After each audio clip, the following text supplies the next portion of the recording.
Halo, Assalamualaikum warahmatullahi wabarakatuh. Hari ini kita akan membahas soal-soal PHT 1 yang sudah kalian kerjakan.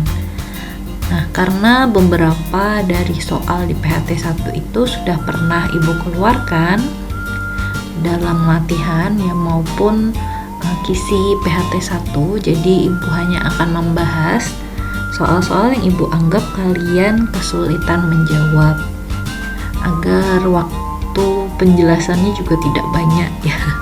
Oke, kita mulai saja.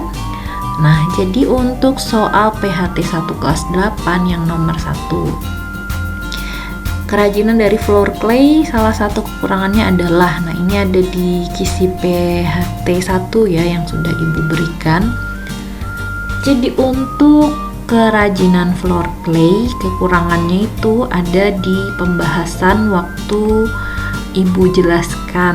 Nah, jadi di sini sudah ada bahwa floor clay itu karena dia berasal dari tepung bahan dasarnya, jadi floor clay itu tidak tahan air. Nah, berarti di jawaban soal nomor 1 ini yang jelas jawabannya sudah pasti yang B, tidak tahan air. Nah, lalu kita lanjutkan untuk soal berikutnya. Nah, ini adalah penerapan. Jadi ketika Gading disuruh membuat kerajinan berbahan dasar sabun, yang ditanyakan adalah teknik pembuatan kerajinannya apa. Nah, kalau sabun itu teknik pembuatan kerajinannya adalah ukir dan juga cetak. Nah, kalau ukir itu dipakai untuk sabun yang batang, sedangkan cetak biasanya dipakai untuk sabun yang pembuatannya dari awal. Nah, jadi dari cair dulu gitu. Jadi untuk jawaban soal nomor 2 adalah B. Nih, langsung kita kasih tanda saja. Kemudian soal nomor 3 langsung Ibu bahas saja. Sekarang yang ditanyakan adalah alat dan bahan apa jika kita disuruh membuat kerajinan sabun.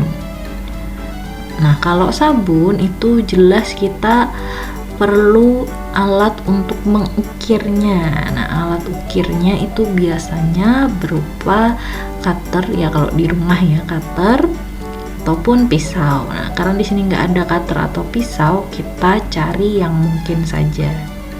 Kalau gunting nggak mungkin, mesin jahit nggak mungkin, tungku pembakaran juga nggak mungkin. Jadi sisanya yang bisa digunakan itu adalah yang A.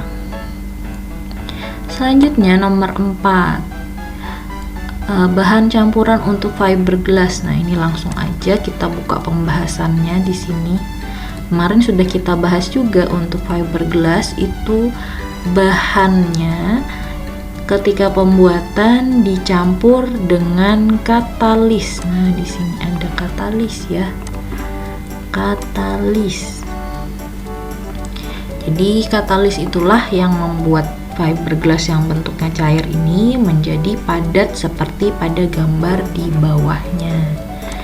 Jadi untuk jawaban soal nomor 4 itu adalah yang C ya. Jawabannya katalis. Selanjutnya kita ke soal nomor 5. Ini langsung aja Ibu percepat agar durasi rekamannya tidak lama. Jadi untuk soal nomor 5 itu yang ditanyakan adalah prinsip kerajinan bahan lunak yang ada pada gambar. Nah, di sini sudah kalau kita perhatikan gambarnya itu dari kerajinan getahnya tuh, dan bentuknya merupakan bentuk khas daerah sana, itu daerah Kapuas ya, Kalimantan Tengah. Kita bisa lihat yang pakai baju adat, terus ini juga ada senjata tradisional dan lain sebagainya. Berarti prinsip yang digunakan itu menonjolkan prinsip kedaerahan atau tradisional ya, karena dari bentuknya saja sudah kelihatan. Kemudian kita lanjut ke soal nomor 6. Pewarnaan tanah liat dapat dilakukan dengan metode glasir.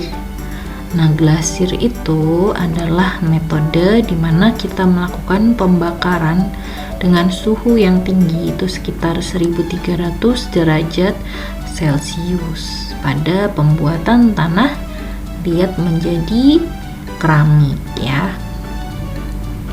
Di jawabannya yang B. Kemudian nomor 7, sifat dari keramik yang berkualitas tinggi kecuali.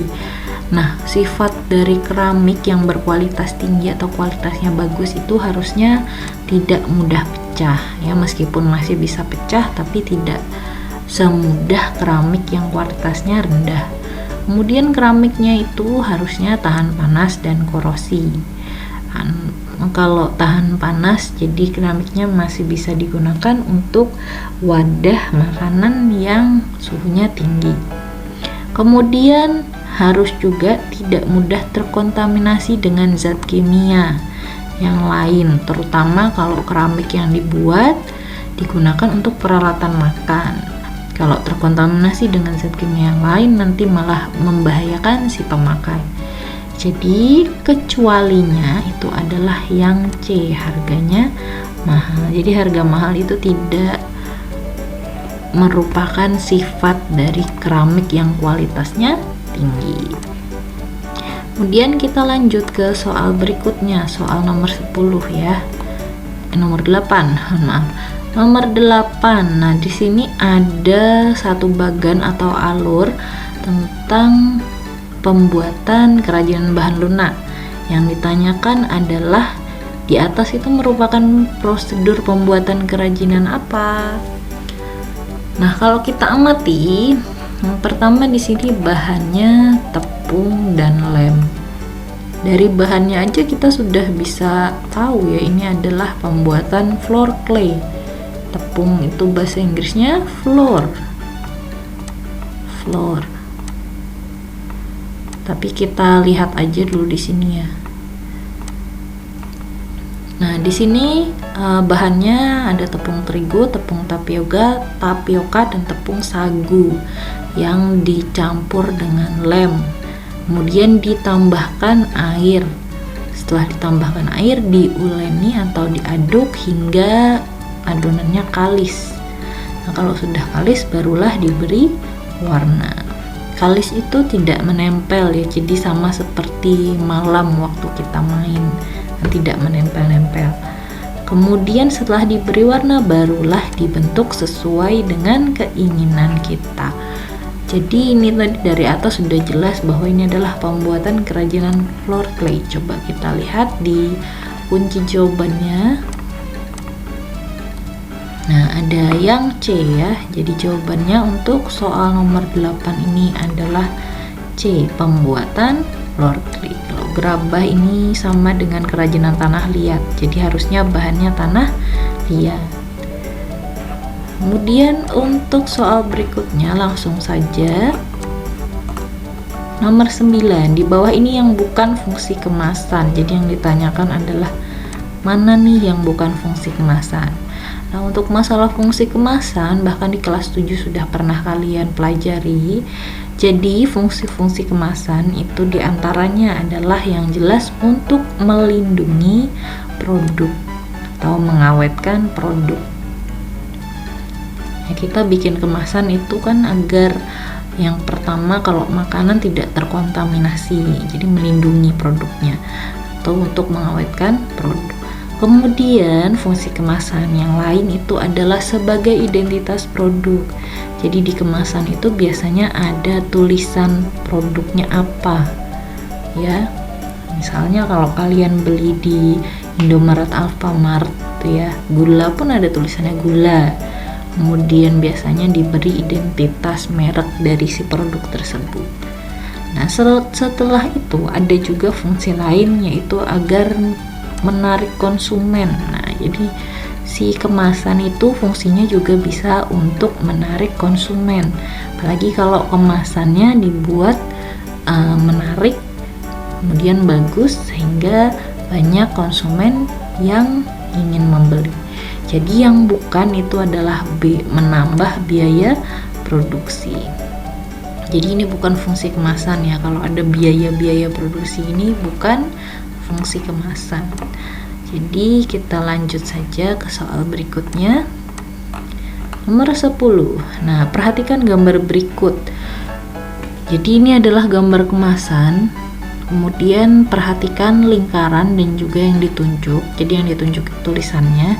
Yang ditanyakan sekarang adalah fungsi kemasan yang dimaksudkan pada lingkaran di atas adalah. Nah, tadi kan fungsi kemasan ada banyak. Nah, sedangkan karena ini tadi yang dilingkari itu yang tulisan ini petrok ya. Berarti peliharaan batu ya. Ini isinya nih, peliharaan batunya. Nah, jadi berarti itu adalah identitas dari isi kemasannya tersebut. Berarti wadah itu isinya adalah petrok tadi atau batu peliharaan ya. Nah, kalau untuk keindahan harusnya tidak seperti ini ya, karena kurang indah ini. Apalagi sebagai keamanan bisa, cuma karena yang ditunjuk ada tulisannya, adalah tulisannya, di jawabannya yang B.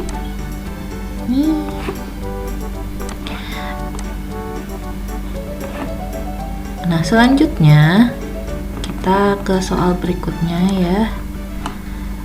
Ibu akan bahas 5 soal terakhir, jadi dari 21. Nah, ini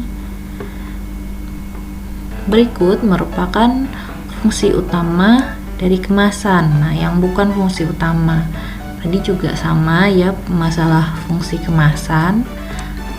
Yang jelas tadi melindungi produk iya, memperindah penampilan produk iya. Kemudian kemasan juga untuk memudahkan penggunaan produk sebenarnya.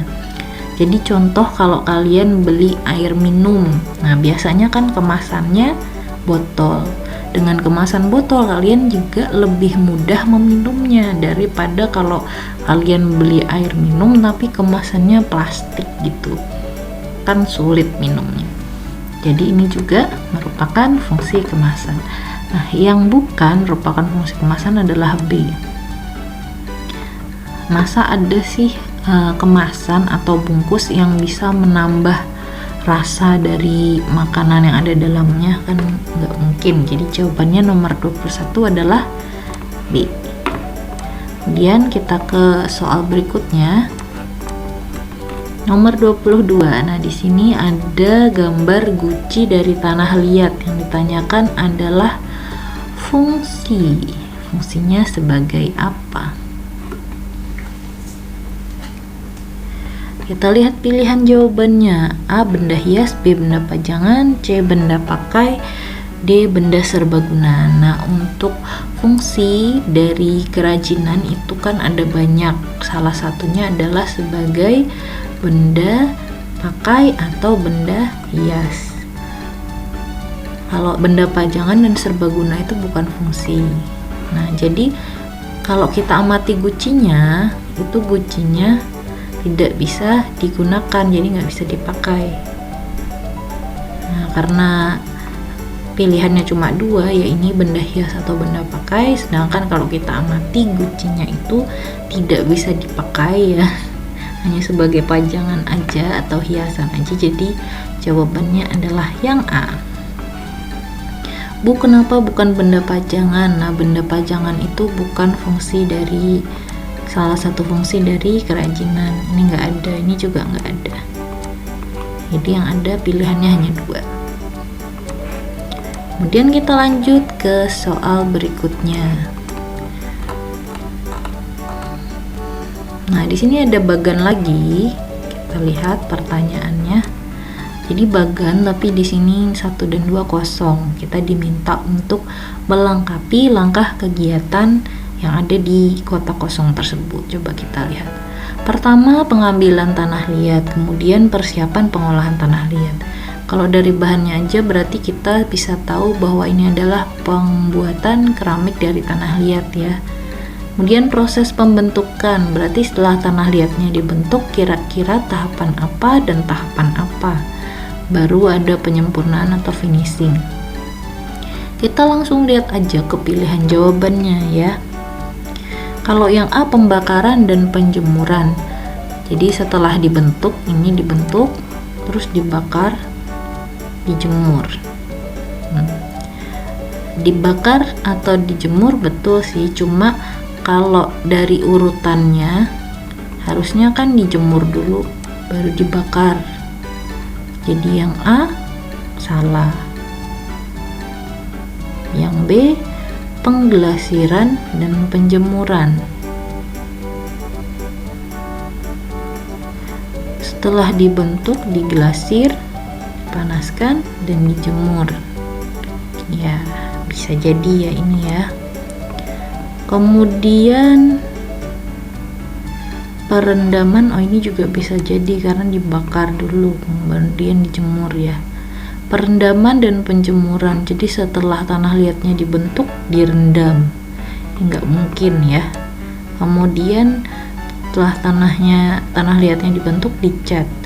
Kalau tanah liatnya mau diwarnai dengan cara pengecatan, biasanya itu setelah dia keras atau kering.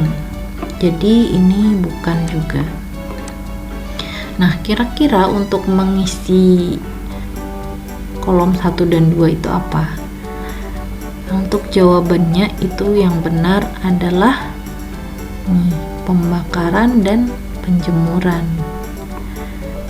Karena harus dibakar dulu setelah dibentuk dan dipanaskan. Kalau penggelasiran itu adalah pewarnaan dengan suhu yang tinggi. Tapi kan nggak semua tanah liat itu diberi warna ya atau penggelasiran. Jadi yang benar adalah yang A. Kemudian kita lanjut ke soal berikutnya.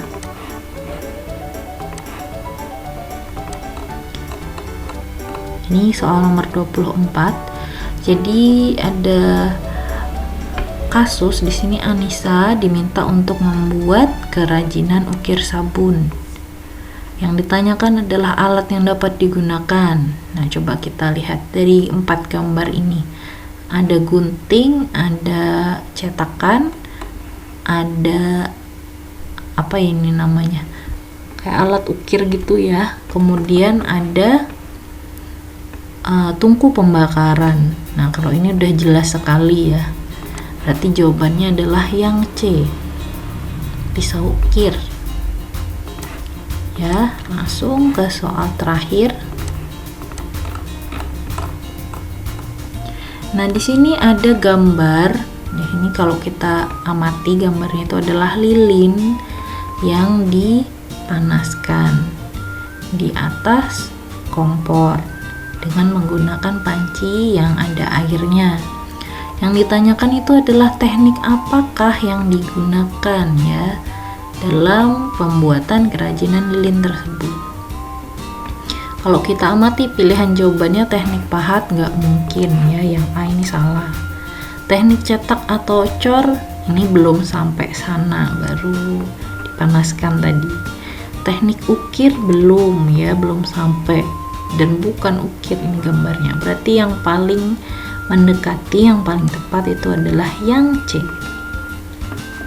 teknik leleh ya, karena lilinnya dilelehkan dulu di atas panci yang dipanaskan. Oke, Bu rasa cukup sekian dulu pembahasan kita. Jika kalian masih ada yang belum paham, boleh dicatat, nanti ditanyakan pada waktu pertemuan di Google Meet atau bisa ditanyakan langsung melalui WA. Bu cukupkan dulu. Wassalamualaikum warahmatullahi wabarakatuh.